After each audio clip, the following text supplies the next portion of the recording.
Hey everyone, my name is Karina. Welcome back. On today's video, I'm going to show you how to make a delicious caldo de papas. It's so delicious and very easy to make, perfect for this weather. If you guys want to see how I make it, keep watching. For this recipe, I set my pot on medium heat and I'm going to add 2 tablespoons of oil. Oil is now hot. I'm going to add 2 minced garlic cloves, quarter of a white onion, and 1 jalapeno, and a dash of black pepper. Now we're gonna mix and cook for about a minute or so. After about a minute, I'm gonna add 3 Roma tomatoes. We cook until the tomato releases all its juice. Okay. It's been about 3 minutes, and now I'm gonna add 6 cups of boiling water. Give it a stir, and I'm gonna add 1 tablespoon of chicken bouillon, along with 1 teaspoon of oregano. Give it a mix.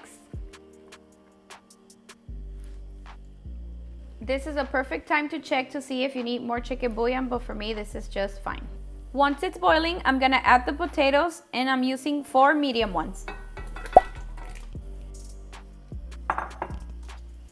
Give it a stir.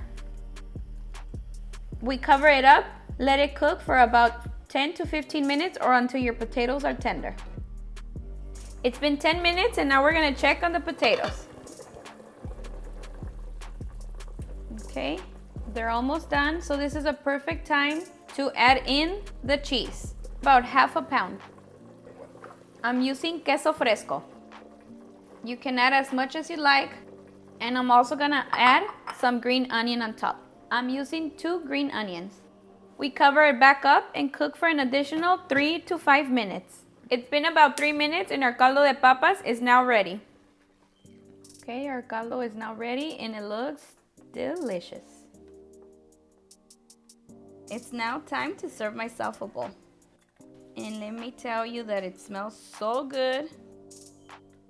My kids love calditos, especially this one. The cheese just melts in your mouth. It's perfect. So delicious. And there you have it, delicious caldo de papas. Okay guys, moment of truth. Funny thing though is I already ate like half of the bowl because I was starving, but so delicious. Perfect. Definitely need to try it. Cheers. Alright guys, that's it for this one. If you've made it this far and you haven't subscribed, please don't forget to hit that subscribe button and turn on your bell notifications so you won't miss any of our new videos. I'll see you guys next time. Bye!